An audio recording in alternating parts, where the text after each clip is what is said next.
ቀጥይ። ስም እንዳጠቅሽ አመሰግናለሁ። ያው እኔ የጽዳት ኃላፊ ነኝ። ስለዚህ መስሪያ ቤት ሳነሳ ምንድነው ሽንት ቤቱ በቃ እንዳለ ሰራተኛው ይገባል። መሰረተ ድንጋይ የሚያክል ነገር ነው እየጣለ የሚወጣው። ያው ደግሞ ይስቃሉ እኮ አፍሩ እዚሁ ያሉት ናቸው እኮ። ምንድነው ችግሩ ደግሞ ውሃም የለም። አሁን መካሻ ብንመለከት ማለት ነው። ስም አትጥሪ እያልኩሽ አይደል እንዴ? ስም ለምን ትጠቅሻለሽ? ስም ጠቀስኩ አይደል? እሱ ማለት ነው እሱ ሽንት ቤት አጠቃቀሙን ብናወራ ምን ትገላምጠኛለህ እንዴ?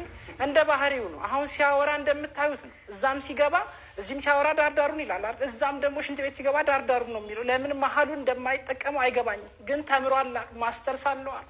በእናትሽ ስለ ሰው ምናምን እኔ ሀሜት ምናምን አልፈልግም። እናንተስ ቦታ አድርጋችኋል? ባዮ ላይ ሊንክ አለላችሁ። እዛ ላይ ገብታችሁ ሾርት ሙቪ ላይ እታች መጨረሻ ላይ ነው ያለው። እሱ ላይ ገብታችሁ ቮት እያደረጋችሁ አንተ በት እንገናኛለን። አንተ ዳር